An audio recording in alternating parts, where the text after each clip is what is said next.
to give this some attention. I guess you could call it. This is my. It bothered me. You know how much of a Kobe fan I am. So Tracy McGrady comes on. He's on Gilbert Arenas' show, and he says, if he had Shaq with him, he could have led the Lakers with a chance. He never had a chance. Well, you had Yao Ming. You did have Yao Ming in Houston, and you were in the series you were out, but you didn't. And I like Tracy McGrady. I do. But this just threw me because he's always supportive of Kobe. But he said, he could have won, like kind of diminishing. Well, you wouldn't have three-peated. And you wouldn't have won without Shaq. Like, I think people forget, again. Minimize what Kobe's done without Shaq. It bothers me. It just bothers me. He could have won like 6. He won 5. So, and Gasol, he didn't make the 75 greatest player. Paul Gasol didn't make that. He was getting swept in Memphis. So it was Kobe and dudes. In the championship that he won, he went 28, 8, 4, and 2. 2 being steals. Can we stop? Like, Gilbert Arenas, and it just got really kind of ugly to me. But do you think a lot of that is they're saying that to get clicks? I don't know. I would just hope because a lot of stuff that's said is ludicrous. I get it. Yeah, I get it. But this kind of like, if they were all sitting, it was like basketball mind. You would think the players. That's why I love Bird and Iverson so much, because they're honest. Michael won, Kobe 2. Both of them say it. But that's not what I'm getting here for. It was just like, really? You're diminishing this man's work ethic. Nobody's a saint. Nobody's, I'm not taking up Kobe because he's dead. That was my guy. But his work ethic is what set him apart from even Jordan. He worked harder than Jordan.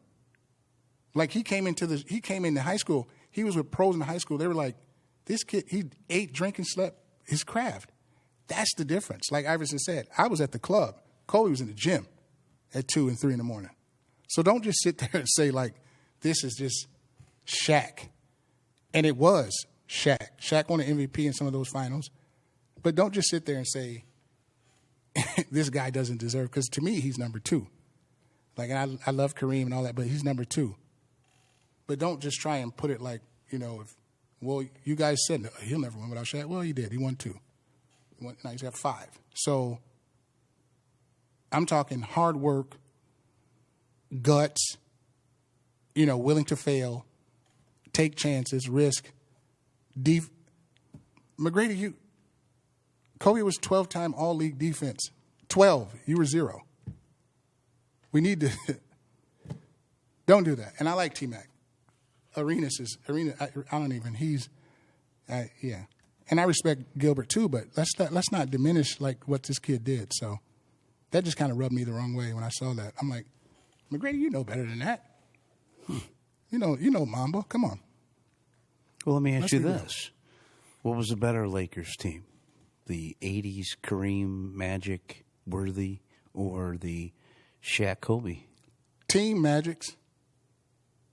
Yeah, Worthy and Magic, Kareem. Top 50 players. And you had a good bench. Michael Coop. You had Jamal Wilkes. That was a better team. And you could probably say they had to play tougher teams. Yeah. Than what Kobe and Shaq did. Now, they didn't. Those weren't sleepers. The Kings weren't sleepers. Sacramento wasn't sleepers. In those finals. I forgot who Shaq and Kobe played in the finals. But they had to get through Portland. They had to get through Sacramento with Chris Webber, Divac. Those are good teams. We weren't like what Lakers faced the Celtics. Yeah. The greatest teams of all time,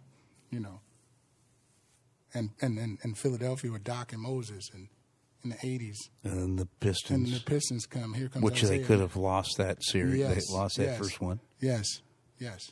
Interesting. Yeah. Mm-hmm.